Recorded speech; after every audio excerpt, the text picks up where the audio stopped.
namamatiyag, hindi natitinag sa bawat hamon ng mundo.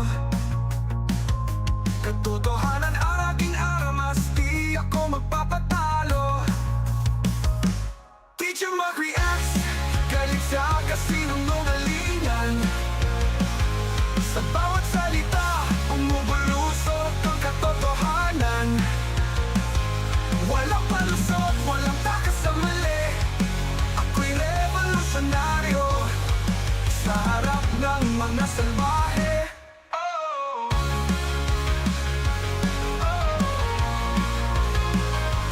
Bawat reaksyon, may init at apoy. Sa bawat issue, di ako.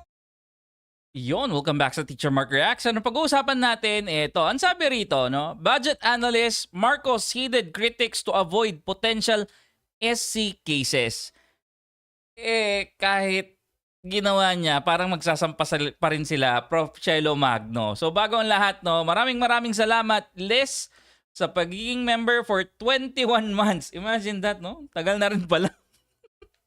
Hindi ko pa rin nagsasawa sa amin. 21 months. Sobrang tagal. Okay? Magandang hapon or magandang gabi sa lahat. Eto, umpisahan na natin. And went on to say, resulta ito sa pagdinig sa inyong tugon, of course referring to the 2025 budget that he signed. So the question now is, Liza, ano kaya ang narinig ng presidente? What did the president hear? Who did he listen to when he signed this budget? Kay Tambi! Ay, sorry. Sorry. Oh, alangan namang taong bayan. Kasi ang taong bayan, sinasabi ng taong bayan, alisin mo yung akap. Sinasabi ng taong bayan, ibalik mo yung budget ng PhilHealth. Ibalik mo yung budget na nawawala sa DepEd. At kung ano-ano pa. Bakit mas malaki yung budget ng DPWH compared sa DepEd? Kasi kung tayo yung pinakinggan, no? Kung tayo yung pinakinggan, malamang sa malamang, yung final version na pinirmahan niya is not like that. Pero ang problema kasi, the people is strong, but my cousin is stronger, you know? Liza. Well, it seems that the president listened to the critics only insofar as trying to avoid potential constitutional cases before the Supreme Court regarding the ballooning and program appropriations, and second, the education budget being a bit... Ay! maraming salamat, Lee, sa matagal na suporta. No?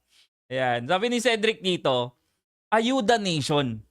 That's what we are right now. Diba? Isa tayo sa nasyon na punong-puno ng ayuda. Lower than the budget of the DPWH. However, if we look at the line items that the president vetoed, the 168 billion pesos under the unprogrammed appropriations, it does not significantly change the 2024 budget that was ratified by Congress. In essence, the president actually just conceded and affirmed what the P.A.K.U already did, which, as we critics have repeatedly raised red flags on. We kept saying that it is laden with pork barrel, with a lot of insertions, and that is essentially still the face of the signed 2025 General Appropriations Act.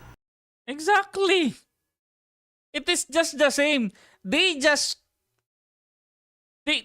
justified it. Why? Bakit ganito? Para magmukha sa ating mga Pinoy na, oo nga, no, malaki nga, no? Pero kung tutuusin, it is just the same.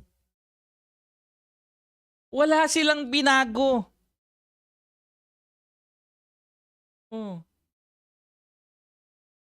Sabi rito, walang bansang umunlad sa ayuda nation. Sabi ni user dito, kaya wala pondo ang DepEd kasi gusto nila maging mangmang mga tao para di sila mahirapan utuin mga tao sa mind ng mga politiko, pera lang katapat, which is totoo naman, sabi rito.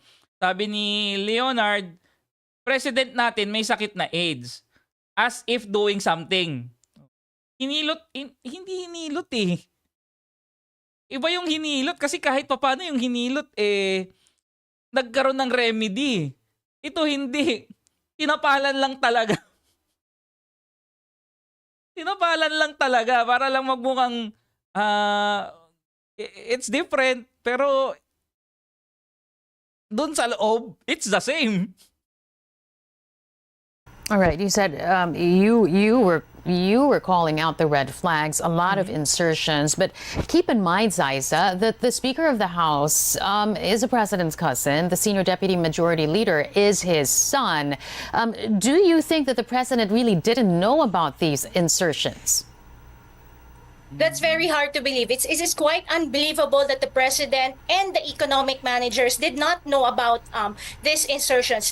They may probably be unaware of the very specific line items that the leadership in Congress listed down, but they would definitely know how much, at least the magnitude of it, and that there will be insertions in the 2024 national budget.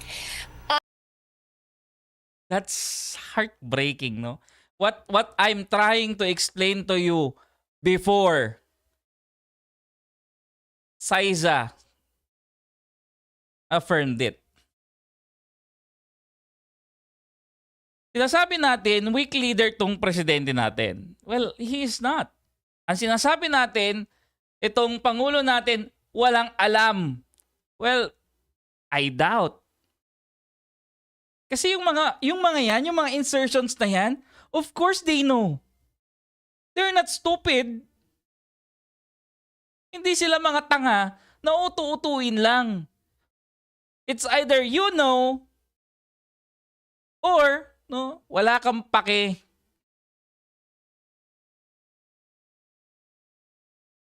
What I'd like to emphasize is that this has been going on for the past 3 years. So it's really impossible to believe it when the Secretary of Budget and Management Tanga ka, Eliza Bueno.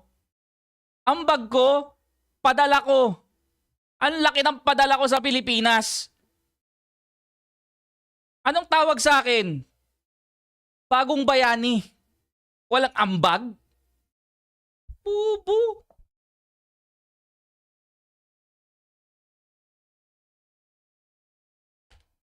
says they had no idea that this is going to happen.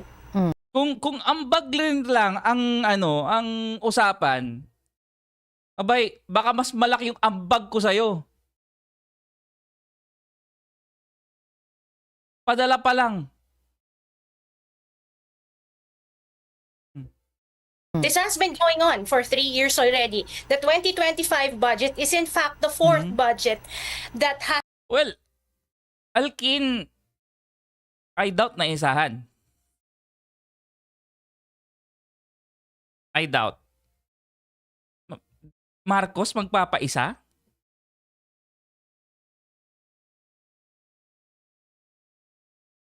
a ballooning and programmed appropriations because of the massive insertions, which is essentially eating up the fiscal space and the yearly increase in the national budget. Well, Ziza, we know what the people's problems are, foremost of which really is the price of basic commodities. As the president spoke after he had signed the budget, he did say that there is this plan to bring the price of rice down. When you look at the budget, Ziza, how much of it how much of it reflects the plan to bring the price of rice down?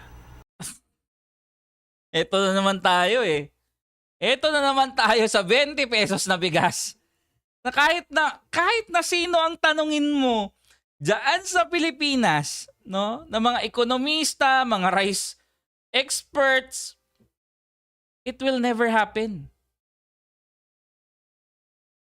Siguro kapag pinatay natin, not literally, figuratively, yung farming business natin, yung pagsasaka natin, tapos umangkat na lang tayo ng umangkat. Siguro pwede.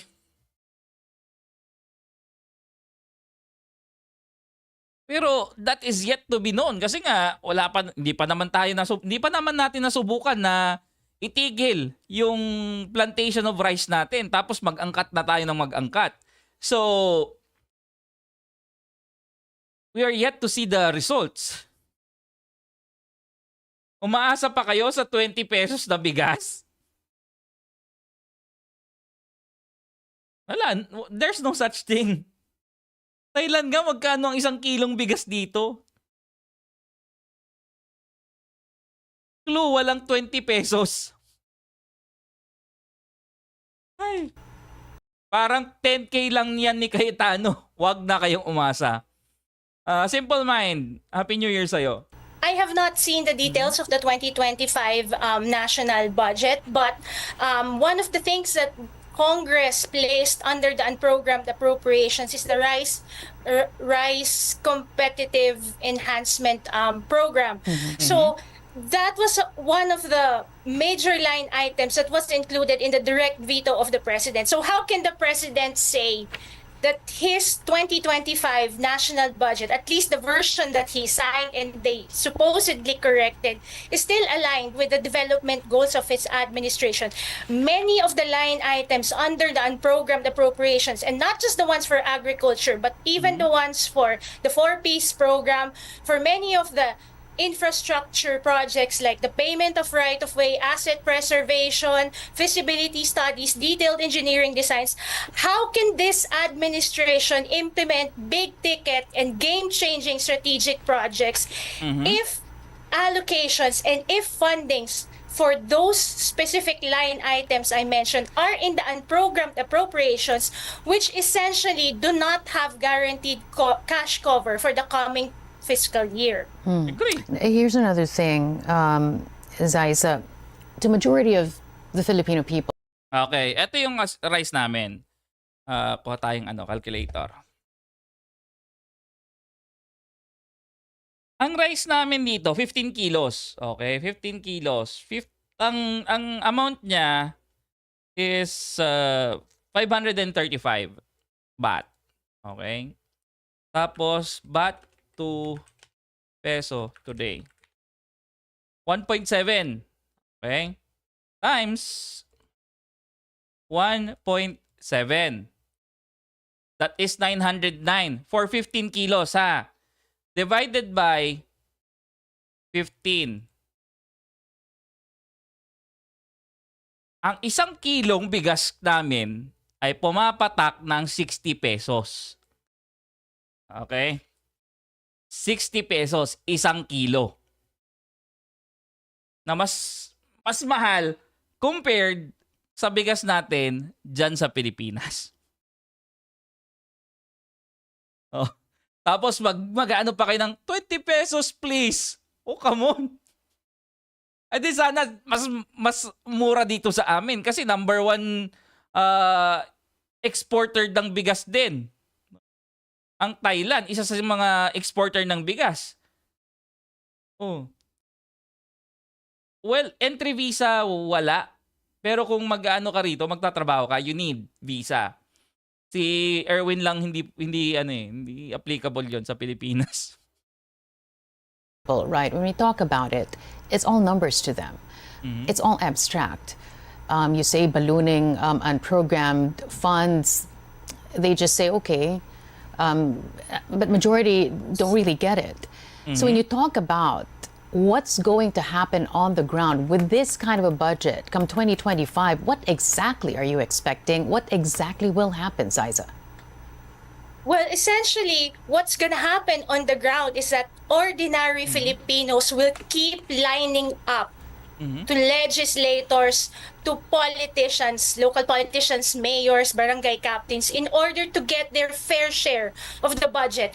Instead of the national government agencies proactively giving out public services, public goods and services for our people. So that only means that local ordinary citizens will only get very, very minimal assistance programs from different government agencies. And what's worse is, as I mentioned, they will have to line up to politicians to access healthcare, to access ayuda from AKAP and the Tupad projects and many other types of soft projects and insertions in the budget that the BICAM made sure they had funding for. Here's the thing, though, Ziza. Those who are supportive of the budget might actually say, at least they get it. At least it's going to go to them. They may line up, but at least it's going to go to them. What's your answer to that?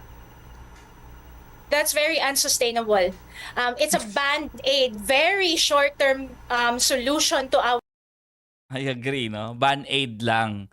Ito kasi yung ang gobyerno natin ngayon, tamad sila. Yun yung straight up point there.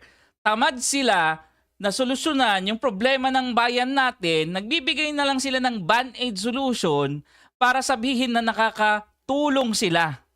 Pero in this instance, no, hindi naman kailangan ng Pilipino yan. Ang kailangan ng Pilipino, trabaho, magandang edukasyon, magandang infrastruktura.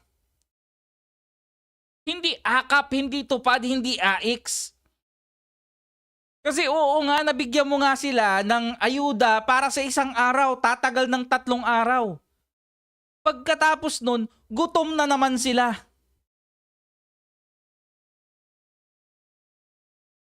our serious developmental crisis, specifically the education crisis that we face, the inflation of food prices. So these short-term band-aid solutions that politicians can take advantage of for the upcoming elections will not significantly improve the lives of ordinary Filipinos. And that is what the budget is for.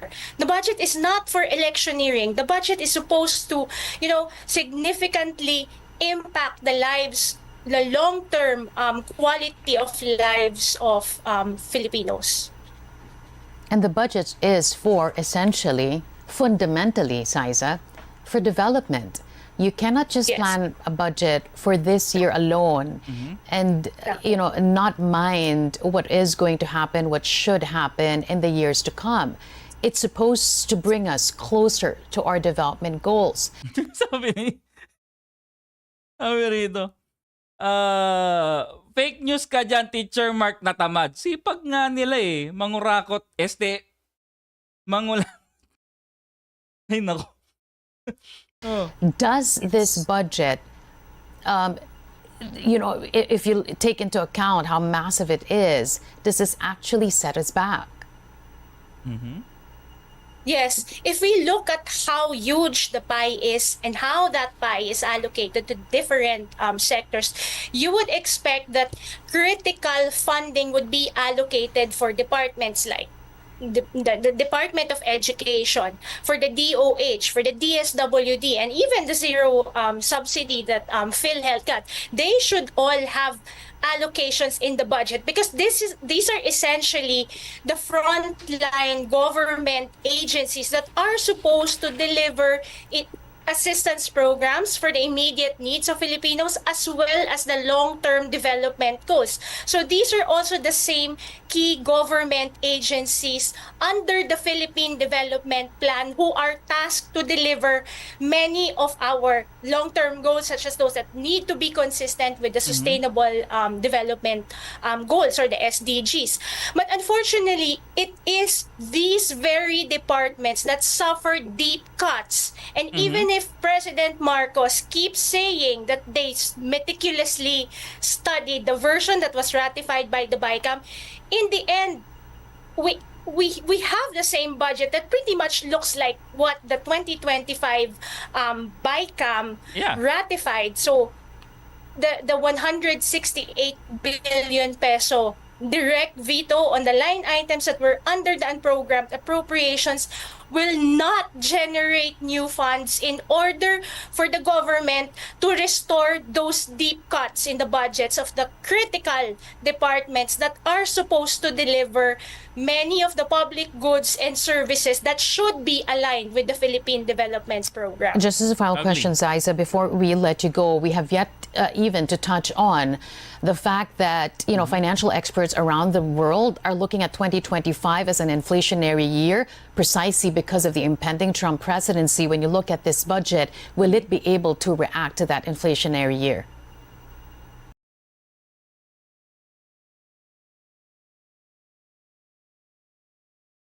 Alam nyo, isa lang solusyon dyan. Oh. Inflation, magbenta ulit tayo ng ginto. Gaya nung ginawa nila nung nakaraang taon. Ang sinabi nila, hindi, nagbenta tayo ng ginto para balabanan yung inflation. O ngayon, 2025, inflationary year na naman. O, benta uli. Easy, di ba? Easy. I don't think, honestly, it will be able to react to any global emergency that might take place. It's pretty much designed for the upcoming elections. Most of the increases in the budget went to the insertions for the local infrastructure projects. And as I said, all of these band-aid ayuda programs that, well, Filipinos might benefit from. Malay mo, meron pa yung Talyano reserve nila eh. Baka yun yung sumunod. Kasi abonado ng Pilipinas, binenta nyo na yung gold reserve ng Pilipinas, ilang tonelada yon.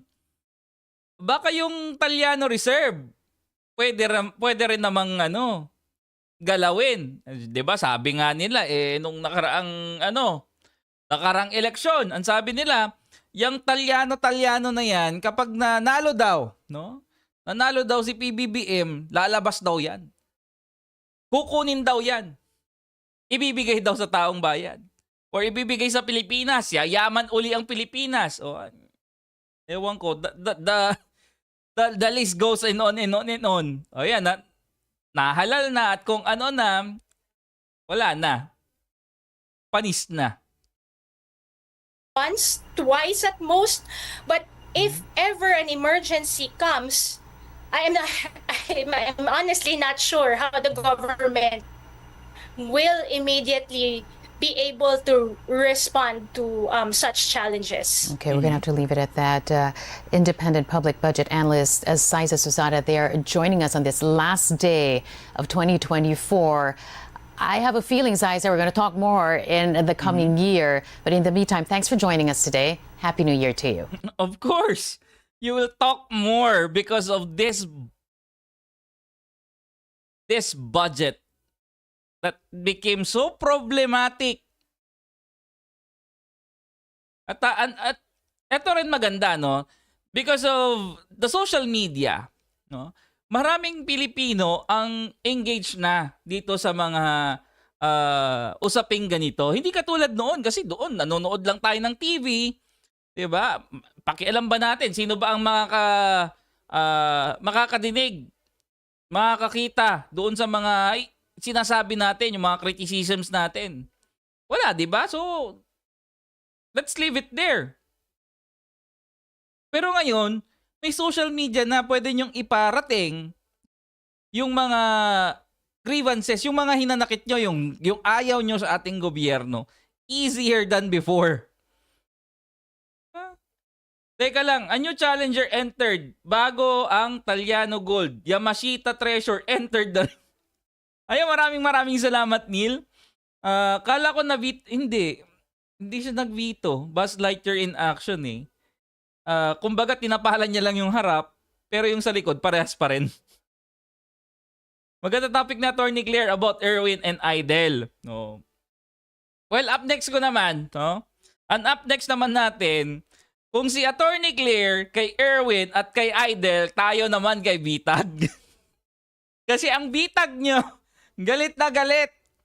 Okay, Sheila, happy New Year sa'yo. Galit na galit ang Bitag nyo kasi daw, ginamit yung mukha niya nang walang paalam. Oh. Sige. Kita-kits tayo sa next live natin. Maraming salamat. This is Teacher Mark. Out. Bye-bye, guys.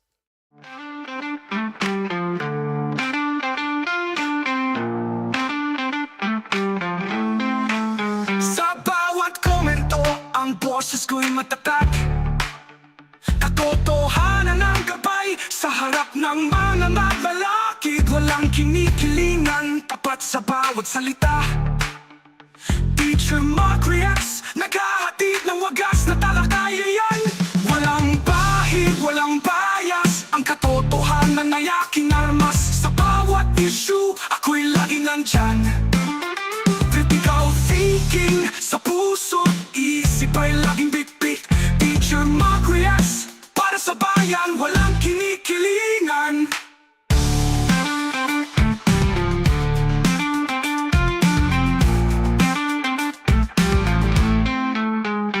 Bawat reaksyon may tapang at alap. Pinapitinag sa harap ng mga agam-agam. Ang mga isyong pinapalakay aking sinisiyasat.